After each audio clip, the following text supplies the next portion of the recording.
Salut à tous, ici Nva et Tounavet pour Entrerôliste, et voilà une dizaine d'années que je fais du jeu de rôle, et majoritairement en tant que meneur. Et donc au bout de toutes ces années-là, j'ai pu quand même récupérer quelques astuces, quelques trucs, quelques outils et méthodologies pour m'aider qui est dans la tâche de faire en sorte que les aventuriers et aventurières puissent arriver au bout du donjon sans se faire trop cramer la gueule, et en plus en ayant pris du plaisir.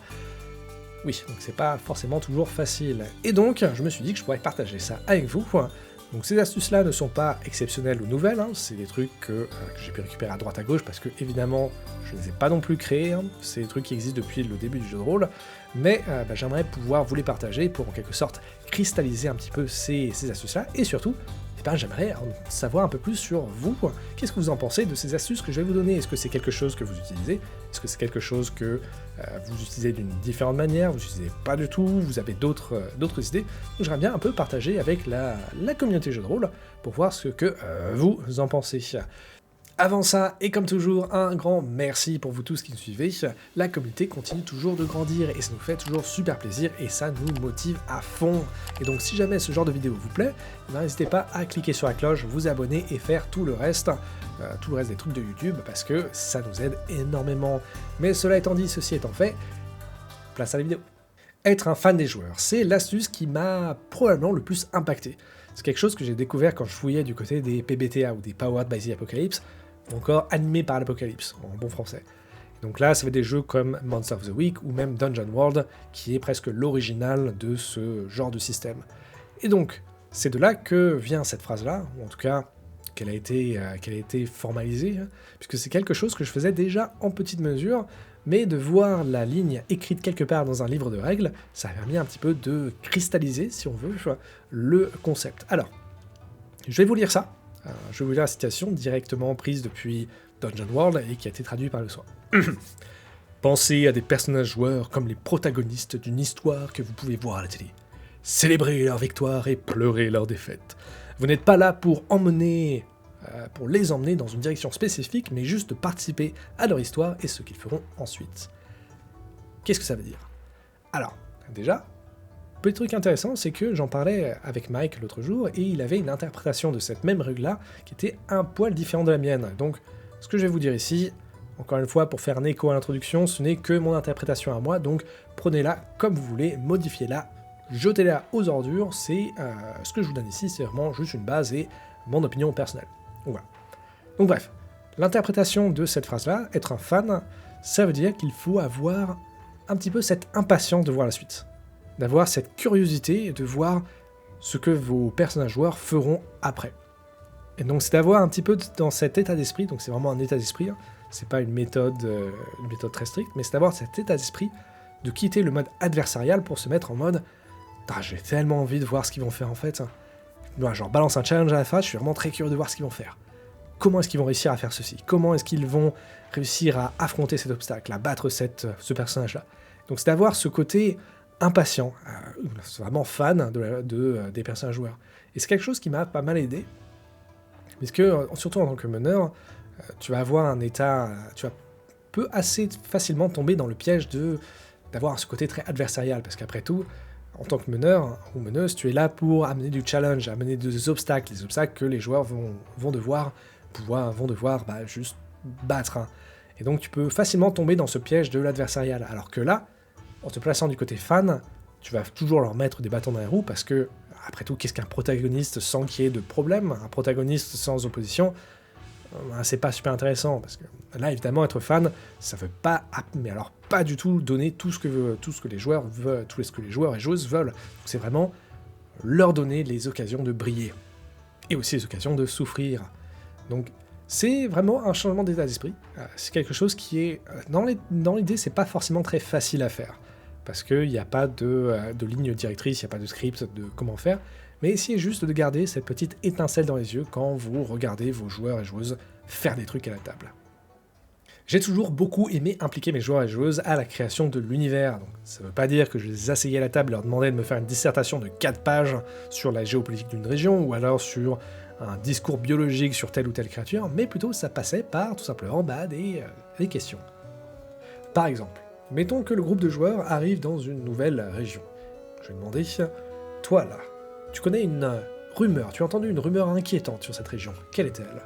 Ou encore, si jamais les personnages joueurs tombent sur un nouvel individu, quelqu'un avec une réputation, je vais leur demander « Tu as entendu la réputation de ce personnage-là, quelle est-elle ?» Ou finalement, si j'arrive devant une catacombe remplie de créatures, je vais leur demander « Toi, tu sais qu'il y a des légendes qui traînent sur cette créature-là. Est-ce que tu peux nous en dire plus ?» Et ensuite, ça va être à la meneuse de pouvoir juger, se dire, bah tiens, cette rumeur-là, elle est intéressante, donc je la garde, celle-là, je la trouve pas trop intéressante, cette légende me donne actuellement des idées, donc cette légende-là va être tout à fait véritable. Parce que là, vous allez me dire, mais attention, si on repose des questions, comment est-ce que les joueurs doivent savoir? Est-ce que ça peut pas embêter la meneuse? Et bien justement, vous avez noté qu'à chaque fois, je demandais, non pas aux joueurs, mais aux personnages, ça veut dire que ce sont des on-dit, ça va être des rumeurs, des légendes, tout ça qui sont connues ou pas par les personnages. Et donc, au final, c'est quand même la meneuse qui va avoir le fin mot de l'histoire. C'est la meneuse qui va décider, ça je garde pas, ça je garde pas. Et donc là où ça devient intéressant, c'est que les personnages vont avoir, plutôt les joueurs de ce coup-ci, les joueurs vont avoir cette impression de d'aider à la création de l'univers, et ça va leur rendre beaucoup plus vivant, puisque les questions et les réponses qu'ils vont créer, ça va quand même créer de la matière pour l'univers, et ça va aussi créer de la matière pour la meneuse, qui va pouvoir se dire « Ah tiens, j'avais pas pensé à cette rumeur-là, je pense que c'est une bonne idée. » Et donc ça permet d'ajouter à cette idée de créer un univers, ensemble, d'avoir cette narration partagée. Et c'est ça que moi j'aime beaucoup, beaucoup. Alors attention, ce n'est pas pour tout le monde. Et d'ailleurs, petit bémol. Ce n'est pas un exercice qui est forcément facile, surtout pour des joueurs et joueuses débutants, où ça peut même être carrément intimidant. Et donc là, qu'est-ce qu'on fait? Comme d'habitude dans le jeu de rôle, ici, tout est histoire de consentement, c'est-à-dire que avant de faire la session, on va tout simplement poser la question, demander aux joueurs et joueuses « Est-ce que vous êtes OK pour que je vous pose des questions sur l'univers ?» Et donc après ça, on fait en fonction. Et sinon, toujours, c'est quelque chose que je fais même avec mes joueurs qui sont plus vétérans, c'est que je leur pose toujours une porte de sortie, c'est-à-dire que je leur demande je te pose une question, mais si t'as pas d'idée, je peux t'en donner une, ou même encore mieux, si un autre joueur aurait aussi une autre idée. Comme ça, on est sûr qu'il n'y a pas de mal à l'aise pendant la partie. Et d'ailleurs, pour aller un peu plus loin, j'ai tenté un truc avec mon groupe de joueurs vétérans. Alors, vétérans, c'est juste dans le sens que c'est un groupe avec qui je joue depuis très très longtemps. On se connaît par cœur, et on a déjà eu autour de la table des événements émotionnellement impactants. Et donc, j'ai voulu tenter un truc avec ces questions-là, et je suis allé le cran au-dessus. C'est-à-dire qu'au lieu de demander des choses par rapport à des rumeurs, ou des légendes, ou des choses qui n'auront pas tant que ça d'impact sur la partie en elle-même, c'est juste des connaissances qui sont partagées, et bien là, quand je pose des questions, je vais toujours essayer de poser la question de telle sorte à ce qu'il y ait une complication possible, ou alors au moins une opportunité narrative. C'est-à-dire que, quand ils vont arriver dans une région-là, je vais dire « Tu arrives dans cette région-là, et ils te haïssent. Pourquoi ?» Et ça va être à charge aux personnages et aux joueurs de inventer une raison pour laquelle cette faction en particulier les hait. Ou encore une fois, mettons qu'ils arrivent dans cette nouvelle région-là, et je vais leur dire « Quand tu arrives ici, tu as un traumatisme profond. Quel est-il » Et pareil, c'est quelque chose qui peut amener pas mal de complications, et dépendant des réponses, et pour le moment, ce qu'ils m'ont sorti des trucs qui étaient assez ouf, et ça peut faire avancer la narration, puisque cette fois-ci, les joueurs se trouvent vraiment à créer leur histoire en même temps que moi. C'est-à-dire que cette faction qui les hait, il les hait pour une raison, et donc, quelle est cette raison-là? Et c'est la raison qu'ils vont me donner, je vais pouvoir utiliser ça après, pour que cette faction-là puisse venir mettre des bâtons dans les roues des joueurs pendant qu'ils font leur partie en cours. Alors, encore une fois, il faut faire super gaffe à ce genre de questions-là, puisque ça enlève un petit peu de l'autonomie des personnages, puisque tu leur imposes une action ou un fait dont ils ne sont pas l'auteur. Ça veut dire que s'ils me disent que leurs personnages ils sont haïs par cette faction-là, je leur impose ce truc-là, alors qu'eux, ils n'ont rien fait pour être haïs par cette faction. Et donc là, ça peut être intéressant, même si il faut faire attention et poser toujours les bonnes questions. Et encore une fois, là, je leur pose des questions.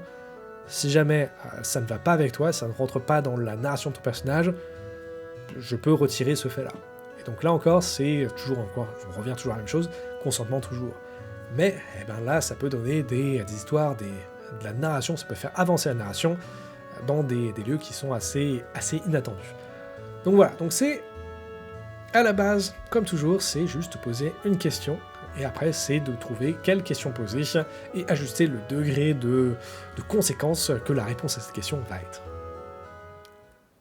Finalement, ma troisième et dernière astuce est probablement la plus simple des trois, c'est la table d'oracle oui-non.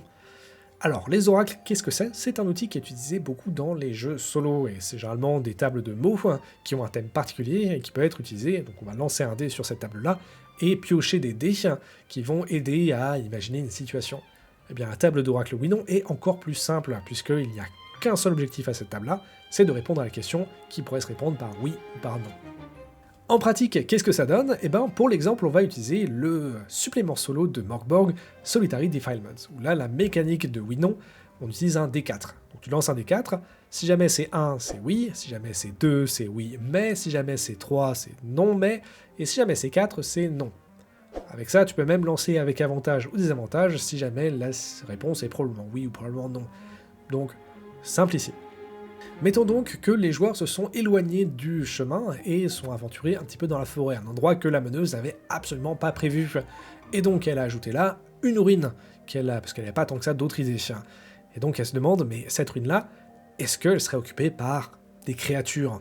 Et donc elle va poser la question, est-ce que la ruine est occupée par des créatures malfaisantes? Elle va lancer un des 4 et ça va tomber sur 3. Donc le 3 ça veut dire non, mais. Et donc elle va se creuser la tête et va se dire, bon, la ruine n'est pas occupée par des créatures malfaisantes, mais il y a encore des sortilèges qui traînent autour de ces ruines-là. Et paf, t'as ton histoire. Juste avec un tout petit D4. Ça peut être un outil qui est à la fois super simple à mettre en place, c'est juste un dé, et qui peut rajouter beaucoup de valeur, puisque ça ajoute encore plus d'aléatoire et d'inattendu à la partie. Et donc c'est un outil que j'ai trouvé dans pas mal d'autres jeux, mais avec des noms différents. Tu vas voir les dés de fortune, tu vas voir les dés de destin, les tables oui-non, les tables de oui-mais, etc., etc. Et donc c'est un outil qui est que j'utilise, qui est utilisé principalement pour le solo, mais que maintenant j'utilise beaucoup même pour les parties. Pour les parties, pas en solo, parce que c'est si simple à mettre en place et ça peut rajouter de l'aléatoire en plus, et encore une fois, de l'inattendu et de la surprise. Et voilà, c'est tout pour moi, c'était 3 astuces de meneurs et meneuses, j'espère que ça a pu vous être utile d'une certaine manière, et en tout cas, je serais aussi curieux de voir dans les commentaires, n'hésitez pas à me dire laquelle de ces astuces vous préférez, ou s'il y en a que vous connaissiez mais sous des variantes, si vous avez des astuces, pour rendre ces astuces encore plus astucieuses, et plein d'autres choses, donc n'hésitez pas à nous le dire, et si jamais ce genre de vidéo vous plaît, comme d'habitude, n'hésitez pas à vous abonner, cliquer sur la cloche et faire tout le reste. J'ai encore quelques autres idées en tête, donc je me demande si je pourrais pas en faire d'autres. Donc n'hésitez pas à me le dire, si vous en voulez d'autres, on pourra travailler là-dessus. Et en tout cas, c'est Invite, on avait Pro-Trollist. Merci à tous d'avoir regardé jusque-là, et je vous souhaite juste une très bonne soirée, et surtout, un bon jeu. Salut tout le monde!